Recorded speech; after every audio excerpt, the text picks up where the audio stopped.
Terima kasih untuk Anda yang masih bergabung bersama dengan kami dan di segmen ini kita akan review bagaimana jalannya perdagangan di sepanjang hari ini. Dan kami ingatkan kembali Anda masih bisa berpartisipasi di WhatsApp interaktif kami di 0812 di 8788 di 3723. Anda bisa bertanya secara langsung terkait dengan perkembangan portofolio Anda sampai sejauh ini ataupun Anda ingin masuk pada saham-saham tertentu, level menarik berapa saja yang bisa diperhatikan baik untuk investasi jangka pendek, jangka menengah dan juga untuk jangka panjang. Dan saat ini kami sudah terhubung melalui Zoom bersama dengan Bapak Christian Yuwono selaku Technical Analis Pandin Sekuritas. Kita akan langsung sapa saja Pak Christian. Selamat sore, apa kabar Pak? Baik Pak, apa kabar? Selamat sore. Terima kasih sudah meluangkan waktu di IDX Channel Pak Christian. Hari ini indeks harga saham gabungan berbalik arah ke zona hijau dan cukup anomali pergerakannya kalau kita bandingkan dengan pergerakan bursa Asia, Amerika dan Eropa masih mengalami koreksi dan masih terdampak dari penurunan kredit untuk Amerika Serikat oleh Fitch Rating. Secara teknikal, bagaimana Anda melihat pembalikan arah yang terjadi di hari ini? Ya, jadi kalau kita lihat ya Pak, secara teknikal ini kan kemarin dia IHSG ini menguji resisten kuat ya di level 6970 ya. Dan kalau kita lihat biasa di resisten kuat itu, apalagi kalau kita lihat kenaikannya cukup signifikan ya Pak pada beberapa pekan yang lalu, itu biasa terjadi aksi profit taking juga ya. Itu terjadi di kemarin dan kemarin tuh menguji level support kuat ya Pak. Atau kita bilang Fibonacci 038. Nah, memang jadi kalau secara teknikal ini merupakan area support yang kuat juga ya Pak, karena ini juga bersamaan dengan moving average 200 yang merupakan support jangka panjangnya seperti itu Pak. Jadi mengapa juga ada rebound juga karena juga sekarang berada di support kuat ya, jadi berpotensi untuk melanjutkan penguatannya Pak sebenarnya untuk jangka menengahnya seperti itu Pak. Baik, jangka pendek terutama untuk perdagangan esok hari jelang libur akhir pekan, di mana di perdagangan jelang libur akhir pekan biasanya cukup rawan untuk aksi profit taking kembali. Pak Christian. Ya, jadi kalau kita lihat ini cenderung ya akan susah atau masih berat ya untuk tembus resisten di 6970 ya Pak. Jadi untuk hari ini, untuk besok kemungkinan ada sedikit koreksi ya untuk terjadi profit taking. Jadi untuk besok kita bisa lihat mungkin support terdekatnya di 6870 ya. Jadi support koreksi pendek pun, karena hari ini kenaikannya juga cukup signifikan ya Pak, udah 0,8 ya. Jadi wajar sih kalau misalnya terjadi profit taking apalagi di akhir minggu seperti itu Pak. Baik, Pak Christian, ketika dari bursa global, kemudian juga Asia lebih cenderung tertekan, hari ini masih merasakan dampak dari kekhawatiran penurunan kredit utang Amerika Serikat. Kondisi berbeda untuk indeks harga saham gabungan. Bagaimana Anda melihat, apakah ini ada semacam nada keoptimisan tidak Pak? Terutama dari para pelaku pasar domestik ataupun juga investor asing yang mulai masuk kembali kepada saham-saham dan juga sektor tertentu? Ya, kalau kita lihat juga ini kan baru rilis atau beberapa earning beberapa emiten ya Pak, apalagi yang big banks dan big caps, dan kalau kita lihat beberapa laporan keuangan juga positif ya dan secara ekonomi kuat. Jadi ini juga merupakan salah satu katalis positif ya kalau saya lihat. Jadi emitennya itu mencatat laba yang lebih tinggi ya, misalnya kayak emiten BBCA yang naik 30% di atas ekspektasi seperti itu, dan bank-bank besar lainnya yang menandakan bahwa misalnya banking itu naik, artinya ekonomi Indonesia juga masih dalam keadaan yang baik-baik saja ya. Karena kalau kita lihat artinya aktivitas ekonomi dan GDP itu bisa makin bertumbuh Pak untuk ke depannya. Jadi kalau kita lihat ini justru merupakan sentimen yang baik ya. Apalagi koreksi kemarin mungkin juga bisa dimanfaatkan ya Pak bagi mungkin sebagian fund atau investor yang melihat valuasinya lebih atraktif seperti itu Pak. Baik, kita akan langsung coba ulas ini dari beberapa perbankan big cap yang hari ini memberikan kontribusi yang cukup besar terkait dengan posisi kapitalisasi masing-masing sahamnya memang cukup besar untuk indeks harga saham gabungan. Kita ke BMRI terlebih dahulu, tampaknya penguatannya paling menonjol, paling signifikan di perdagangan hari ini. Analisis Anda untuk BMRI dengan level 5.800-an untuk posisi saat ini, Pak Christian. Jadi BMRI ini sudah hampir mencapai target price ya kalau kita lihat dari Fibonacci-nya, yang ini kan kita bilang all time high ya. Jadi kalau kita lihat ini level tertingginya bisa di 5875 ya Pak. Jadi upside-nya udah sedikit ya ke 5875 seperti itu Pak. Jadi kalau kita lihat dari breakout-nya di 5500 tuh sudah juga mencapai dari pattern rectangle-nya ya Pak, atau sideways-nya. Jadi ini sudah mencapai hampir target price. Jadi masih ada ruang kenaikan sih, cuman sudah cenderung terbatas ya Pak kalau saya lihat. Oke. Bagi yang belum ambil posisi ini, masih direkomendasikan tidak Pak Christian? Kalau saya lihat mungkin buy on weakness dulu ya di 5.690 ya. Jadi karena ini sudah naik rawan ya, rawan profit taking. Jadi trennya masih bagus sekali ya, apalagi kalau kita lihat dengan laporan keuangan yang bagus, dengan sentimen Indonesia yang bagus. Jadi biasa kalau saham-saham uptrend ini lebih direkomendasikan untuk buy on weakness ya, ketika sudah di resistance, karena biasanya terjadi profit taking dan Ya. justru di situ saatnya kita masuk seperti itu, Pak. Bisa diulang kembali posisi buy on weakness untuk BMRI? Buy on weakness bisa di 5650. Oke, baik 5650 untuk PMRI, posisi hari ini di 5.800-an. Kita akan coba bahas untuk BBRI, satu-satunya yang belum merilis kinerja. Hari ini pergerakannya berbeda dibandingkan dengan perbankan big cap lainnya, lebih cenderung bergerak flat dan pergerakannya rasanya juga relatif sempit, hanya di kisaran 5.700 ini untuk BBRI. Ya, jadi kalau BBRI ini sebenarnya area entry-nya udah lumayan dekat ya, 5650 itu udah lumayan menarik ya, karena ini polanya kurang lebih sebenarnya mirip ya Pak. Kalau kita lihat BBRI dan Bank Mandiri itu kemarin cukup sideways cukup lama ya, dalam beberapa bulan ya. Jadi dari Mei, Juni, Juli itu sebenarnya sideways, dan ini mulai ada tanda-tanda penguatan lebih lanjut ya. Jadi kalau Bank Mandiri juga, Bank BRI juga masih bagus. Target penguatannya di mana? Sebenarnya kita masih lebih ada ruang ya untuk kenaikan di Bank BRI ini masih bisa ke 5.900. Baik, sementara untuk BBNI, ini juga cukup menarik. Hari ini tampaknya sudah jebol di atas 9.000-an tadi, tapi meskipun kondisi ini masih cukup ragu-ragu karena level 9.000 ini tidak mampu dipertahankan, masih bergerak di range di 8.975 dan level 9.000 sampai sejauh ini. Ya, kalau BBRI ini kita melihat sebenarnya masih ada kenaikan ke 9.100 ya Pak. Gitu. Jadi jika dia bisa berhasil break lagi di 9.100, nah dia bisa ke 9.300. Jadi ini sebenarnya yang paling menarik ya, yang paling harganya cukup di bottoming itu di BBNI ya, karena sudah koreksi, dan ini kalau kita lihat itu membentuk pattern triangle ya. Dan ini kita sebenarnya tinggal tunggu konsolidasinya breakout aja. Ini breakoutnya cukup kuat sih, karena patternnya juga terbentuk cukup lama ya. Jadi ini lumayan, konsolidasinya lumayan lama ya, seperti itu. Baik, dari perbankan big cap kita akan coba bergeser ke sektor lainnya. Masih menarik kalau kita ulas untuk pertambangan batu bara.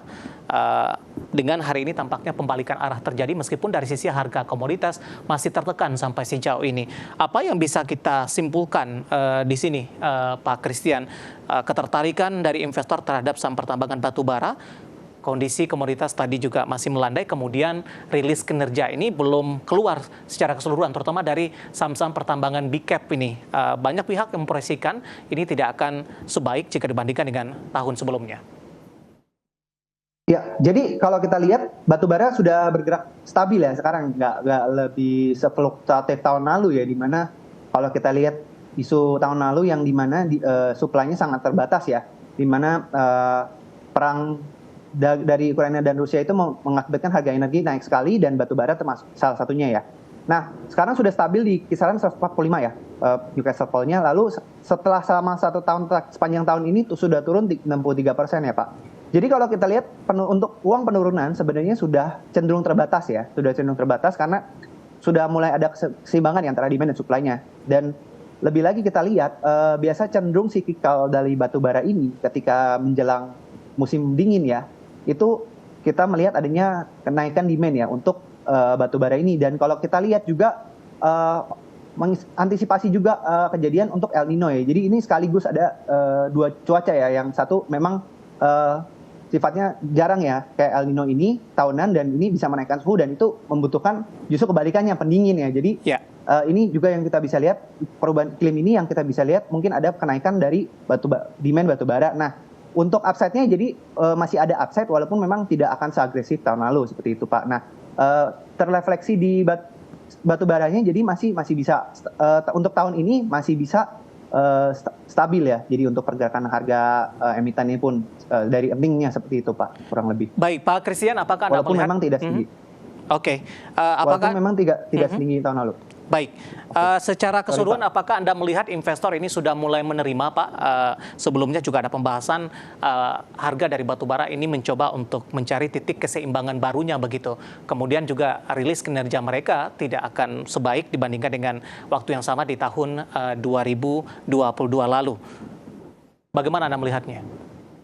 Iya, jadi kalau kita lihat, walaupun ini udah mulai turun ya, tapi tetap masih ada margin atau misalnya margin yang kita bisa lihat ya di batubara ini, walaupun memang kalau kita lihat ya tambahan yang tadi mungkin ya Pak, kalau kita lihat mungkin NPM-nya itu tidak akan setinggi tahun lalu, karena tahun lalu bisa dibilang kenaikannya sangat agresif ya Pak, seperti itu. Jadi kalau kita lihat mungkin ada kecenderungan sudah stabilize lah ibaratnya, fluktuasinya sudah stabil, malah lebih bagus karena kita bisa lebih mengukur ya untuk earning-nya seperti itu.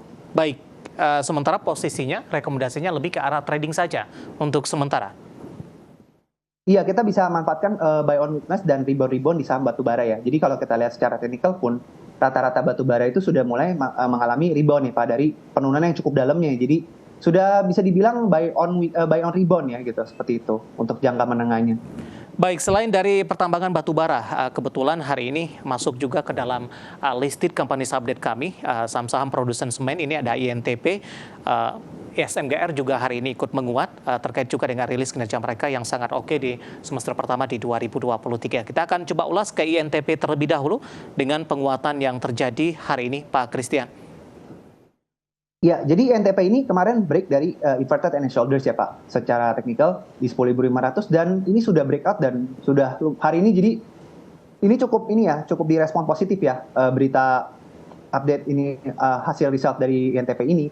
Jadi ini sudah mencapai target price-nya ya kalau kita lihat. Jadi untuk INTP ini kita bisa buy on weakness juga sih. Nah, untuk di SMGR juga kita lihat juga bisa buy on weakness. Nah, untuk di semen kita lihat sentimennya adalah bahwa kalau misalnya harga batu baranya turun itu akan lebih menguntungkan di semen Pak, karena produksi jadi lebih interest-nya profit margin-nya jadi lebih tinggi seperti itu Pak. Oke, teknikalnya untuk INTP singkat saja Pak Christian. Jadi INTP ini kita bisa sudah breakout di 10.800, kita bisa manfaatkan buy on weakness di 10.800 ya. Dan hari ini sudah ada tekanan jual ya di 11.500 yang menjadi resisten ya. Oke, karena tadi INTP sempat menyentuh di 11.500-an begitu. SMGR, Pak Christian. SMGR kita lihat masih bagus karena kemarin konsolidasi dari ceritanya dari 6.500-an sampai 7.100 ya, dan hari ini baru berhasil breakout dan belum naik signifikan banget ya. Jadi area di 7.150 tuh masih menarik ya untuk kita perhatikan nih, seperti itu. Dengan resisten di 7.500. Oke, secara tahunan SMGR masih jauh dari level tertinggi sebelumnya yang sudah menyentuh di atas 8.000-an. Baik, Pak Christian, kita akan hold terlebih dahulu. Saya akan coba sampaikan update penutupan perdagangan di sesi kedua dan juga beberapa data perdagangan penutupan di sesi kedua yang sudah berhasil dihimpun oleh tim redaksi kami. Pemirsa, indeks harga saham gabungan ditutup di zona hijau di sesi kedua hari ini, menguat cukup signifikan di 0,90% dan berhasil ditutup di level 6.916,174 dan tampaknya dari chart yang saya pegang ini masih bergerak, di mana tampaknya ada penguatan lebih ke arah terbatas sepertinya pemirsa, di mana indeks harga saham gabungan penguatannya 0,64% dan di posisi lain indeks harga saham gabungan meninggalkan level 6.900-an, tepatnya di 6.898,077. Saya akan coba sampaikan beberapa data perdagangan yang berhasil dihimpun oleh tim redaksi kami. Langsung saja kita ke grafis yang pertama. MNC 36 mengalami penguatan di 0,73%, Jakarta Islamic Index juga menguat di 0,87%, LQ45 menguat di 0,72%. Selanjutnya rotasi pergerakan sektoral, barang baku memimpin penguatan di 1,60%, teknologi juga menguat di 1,03%, infrastruktur melemah di 0,08% dan transportasi dan logistik juga tertekan di 0,05%. Ya, dapat Anda saksikan juga grafis di layar televisi Anda pemirsa. Saham-saham yang mengalami penguatan yang masuk ke dalam deretan top gainers, di antaranya perbankan big cap mendominasi, BBCA di 9250, BMRI di 5800, BBNI juga di 8950. Telkom hari ini juga menguat tapi masih cukup jauh dari level 4000-an. Penutupan hari ini di 3720. Sementara posisi saham-saham ke grafis selanjutnya yang tertekan cukup dalam. CNMA melemah di 314, Astra International juga tertekan ke 6.825, GTSI juga tertekan ke 51 dan BRMS melemah di 107 ini. Saya akan coba sampaikan pemirsa untuk posisi top loser saja. CNMA saya ulang kembali di 314, Astra International di 6825, GTSI di 51 dan BRMS juga melemah di level 174. Data penutupan perdagangan di sesi kedua dan semoga bisa menjadi referensi untuk Anda terutama dalam menghadapi perdagangan di keesokan harinya.